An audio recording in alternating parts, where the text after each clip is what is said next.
welcome to The Singles Club, a podcast for lonely songs discussed by lonely people.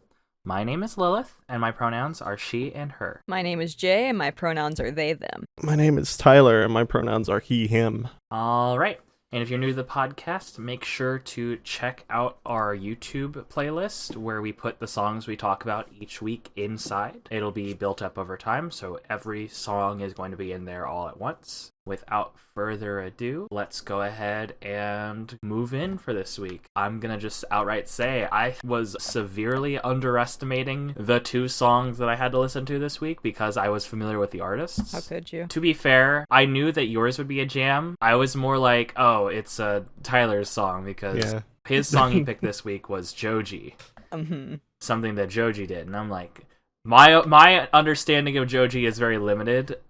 I know, like, Dancing in the Dark, and I know what he did before he was a singer. But ever since, like, George blew up as an independent artist on 88 Rising, I've kind of just been in love in what he produces. It's not something, like, lyrical. It's more, I don't know, but I chose the opener off of his latest album, Ew, for you guys to listen to. How did you think? Well, I will say probably the first thing that really got me was the opening instrumental, I'd say.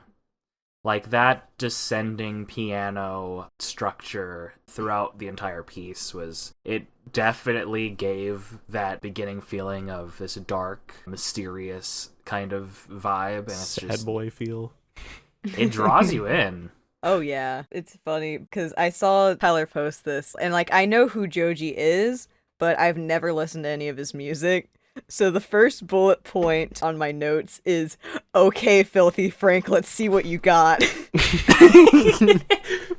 That was basically my vibe going in. Like, I know his music's good. Like, again, I said I've heard Dancing in the Dark, and it's a fine song. Is it called Dancing in the Dark? Yeah. Or is that just... It is? Slow Okay. Dancing in the Dark, I think is the That's full right. title. And it's a fine song, but it's not like something I go back to. It was like, oh, it's a fine love song kind of vibe. But the lyrics in this one are miserable. Yeah. Yeah. To say the least. It's following this, not a failed relationship, but a failing relationship in a way that is not often talked about in music. It's often like, you broke up with me and I hate you, or this and this and this. But the tone of you being basically this wall of lava that is slowly descending upon the vocalist himself. Like, it's obvious that it's there, but it's hard to avoid. There's not really much he can do about it besides watch and wait. At least that's the vibe I got, especially from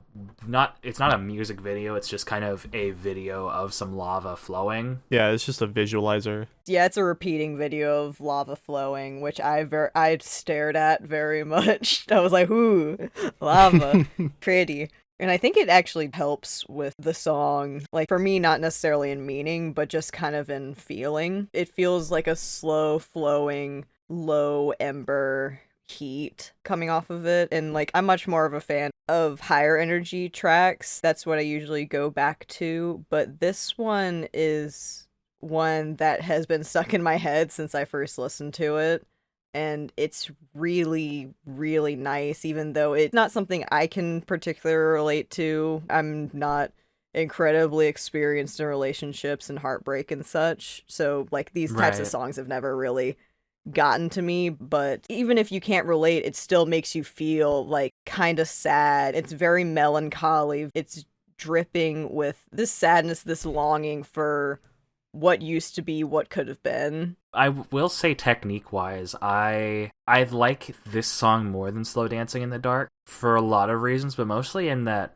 Joji has a much more masterful vocal technique when it comes to like using falsetto that a lot of male vocalists do not use to their advantage. Yeah, I definitely think he does do a falsetto very well. Like, a lot of male vocalists, when they use falsetto, it kind of feels annoying after a certain point, but I think Joji does really well with it. Yeah, there's only like one other vocalist I know that uses falsetto to such like a good degree, and that's the lead singer of Muse. I'm not incredibly familiar with Muse. He uses falsetto in his pieces a lot.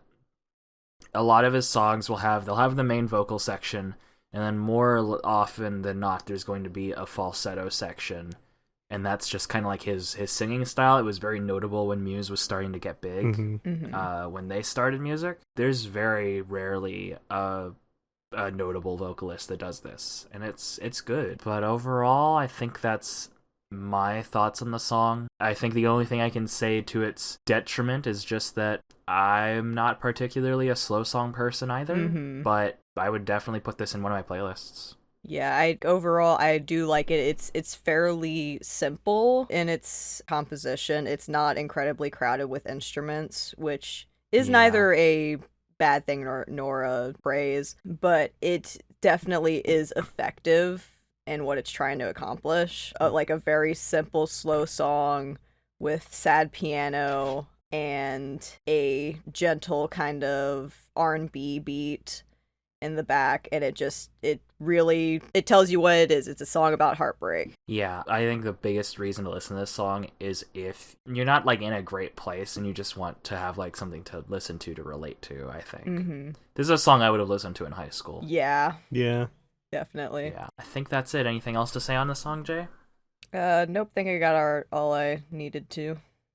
All right, well, then we'll move on to the second song, which happens to be my song. And this is one of the only songs I've listened to by this artist. There's like 2 or 3 other songs on the same album I've heard. Her style of music's not personally my favorite, but the song that I first heard by her is the one I picked, and it's called Alexandra, and the artist is Allie X. It was another one of those songs I found in high school where it's just like, I've never heard this before, but the vibe this song gives me is so good that like it inspired me to like find a bunch of other artists who do similar kind of music.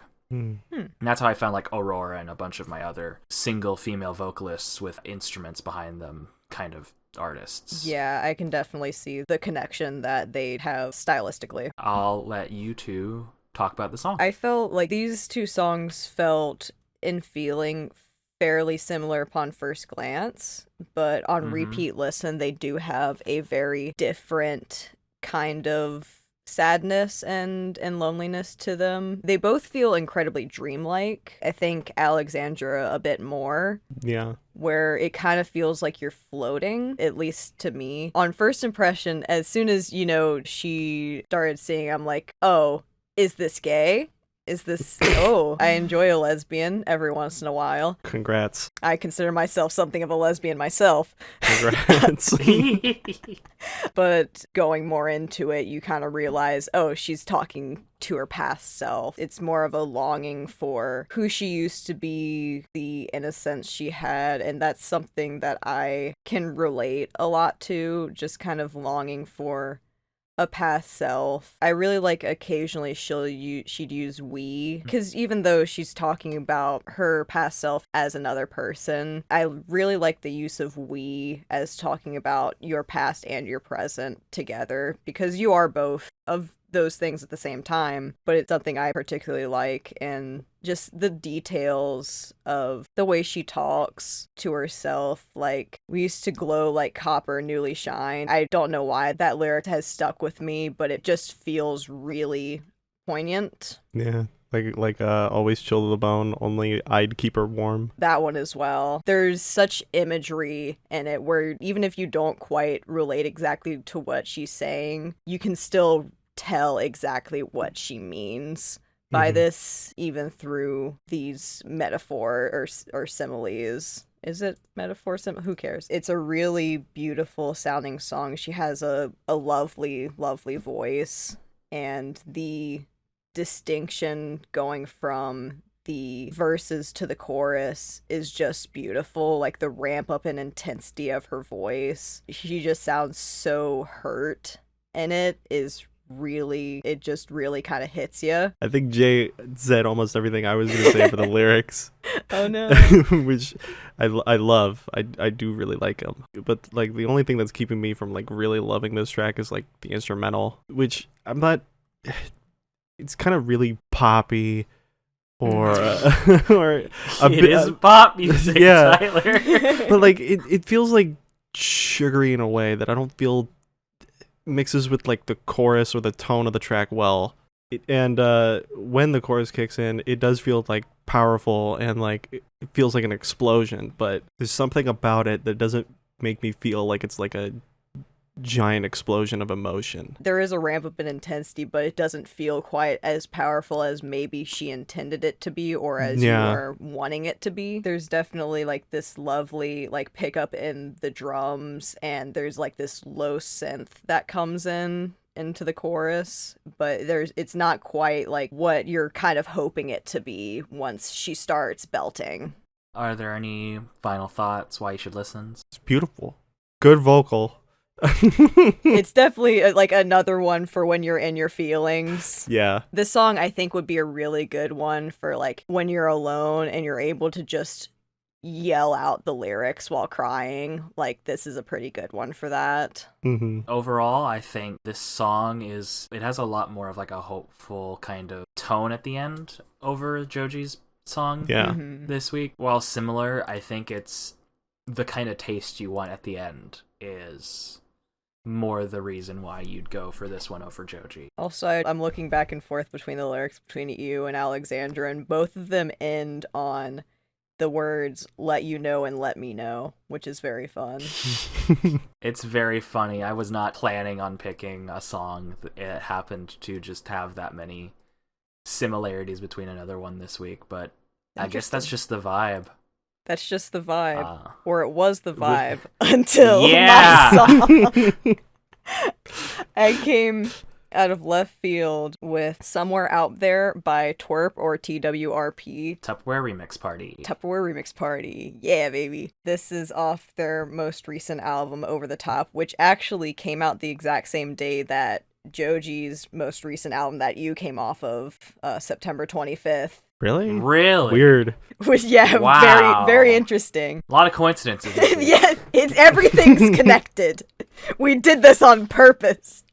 We do everything on purpose, whether intended or not. But TWRP's absolutely one of my favorite bands of all time, if not my favorite band of all time. And I was super pumped for this album to come out, and every track on it slaps. But Somewhere Out There really gets me with both the funky instrumentals and the meanings of the lyrics, but I'll pass that off to y'all. All right. Well, fucking slaps. I have a lot of history with like I say a lot of history. I've just been following like Ninja Sex Party and by extension TWRP for a few years. So I have some like context going into this. Tyler, do you have any like experience with TWRP beforehand? It's almost the same experience as you, which is Ninja Sex Party going into TWRP. That's exactly how I got into them. I love Ninja Sex Party, and then I was like, oh, who are these guys? Yeah, it started with the hit, and then slowly binged their solo material. I've been listening to their music for like the past 2 years, I want to say. I haven't ever been like super big into TWRP until like after Starlight Brigade came out. Oh, yeah. As like the music video for it, not the song itself, because I think the song was out for a while before. Oh, yeah, that album came out 2018, I believe. Yeah, so about a year after the song was already out, I got into their music more. I actually haven't listened to this new album yet. So good. And so this being the first song from this album that I've heard, it's like, wow. They've done something that I don't often find through their music, at least their earlier music, is that this one feels like a lot more almost grounded to like real life. Because like TWRP's music is very like going for that proto-men 80s like goofy kind of performer persona vibe. Did you know they collabed with the Proto-Men? I do. Okay. That's one of my favorite songs by them, is their collaboration with Proto-Men on Together Through Time. What was the song called? Phantom Racer. Yeah, Phantom Racer is one of my favorite TWRP songs.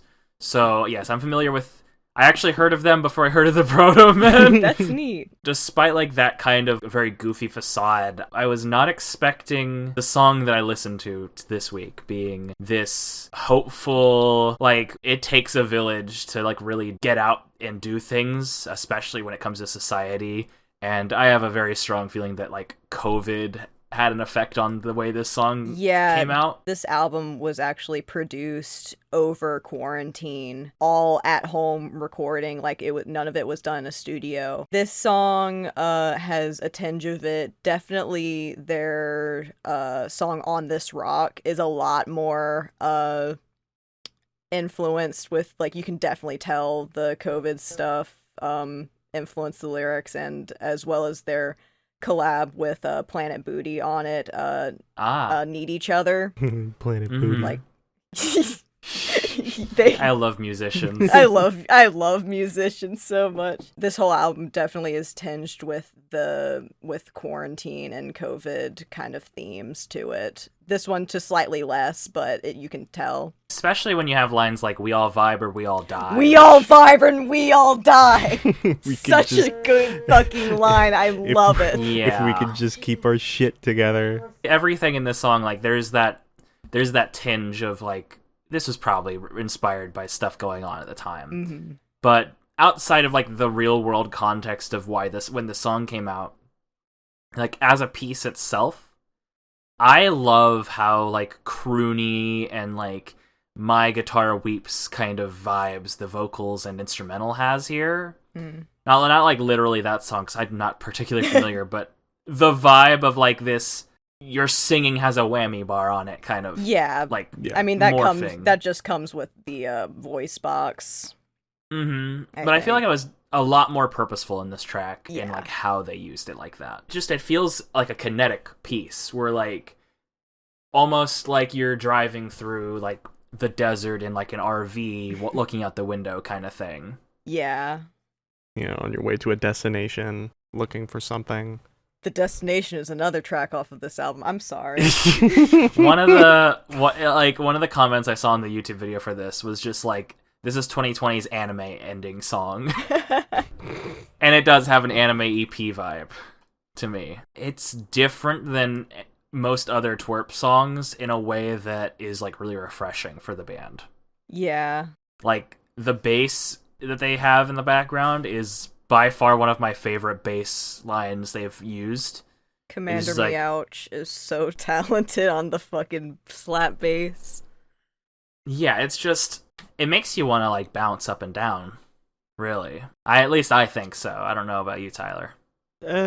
It's more kind of got, like, a chill out mood, like a happy chill out mood than anything. And I especially, I've always loved TWRP's, like, 70s disco influence with, like, a little bit of Daft Punk. I always imagine songs in, like, a setting somewhere, and knowing that it also connects with you guys, that like a drive song. Yeah. Like, I would put this on driving, like, a long distance, like, with a roommate, like, with my roommate Aries in the car. Yeah, road trip music. Yeah, road trip music. Yeah. And it's just a feel good time. I feel like that was probably what they were going for with a lot of this album, from what Jay says. I mean, just looking at the album art, it feels like they're just on, like, a little adventure. God, I love the album art so much. Yeah, we're just saying, oh, guys, look, TWRP is so good, but, like... I can't not say TWRP is so good. I've been following them for, like, 5 years. I've seen them live 3 times. Nerd. Shut up. But I don't want to just circle and go like, TWRP's so good, guys. TWRP's so good. Listen to TWRP. I'm going to say it right now. Listen to TWRP. But, like, I'm not going to go about this for, like, 10 more minutes. Yeah, absolutely give this track a try. Oh, yeah. Give this track a try. And if you like it, just listen to their other music. Oh, my God. Oh, yeah. Hit me up for song references. If you want to listen, if you want more TWRP music, fucking come to me. I got it. Listen to this song if you are wanting to have that more hopeful, I got this, let's go out and have, like, an adventure kind of song. Like we've been saying, it's a road trip song. Absolutely. If this is not on your road trip playlist, I don't know what's wrong. I don't know what's wrong. Tyler, any final thoughts before we move on to the outro? I think I got it all out. With that all being said, we've talked about our songs. We've said our piece. I think Jay has a few more of Listen to TWRPs in them, but please, you can't keep riling me up, man. But with that, let us know what you think on YouTube. Leave comments below saying what you thought of each song. If you're not listening on YouTube, you're rather listening on Spotify or anywhere else, shoot us a tweet at TheFableFew on Twitter.com. And also check out the playlist. Every time we record the episodes, we put the tracks on there. So you'll likely see a lot of music on there that you haven't had an episode for. That's on purpose. Also support us on Patreon if you like the show. Final words here. Make sure to support these artists and any artists that you enjoy. Music industry is kind of a nightmare to make music in when it comes to like streaming services, especially stuff like Spotify. So if you can, support them on Bandcamp. Purchase physically. Yeah, anywhere else they take donations, purchase albums. Just give them money. They deserve it. Vinyl needs a comeback. Vinyl needs a major comeback. It's getting there. It's getting there. I mean, should be more. It's got the hobbyists. But yeah, with that, I think we'll see you guys all next episode. See you. Goodbye. Bye. Special thanks to Tyler Rodriguez for supporting us on Patreon at the $20 level. If you wish to join him, you can do so at patreon.com/TheFableFew and support us at $20 or above to have your name read out here.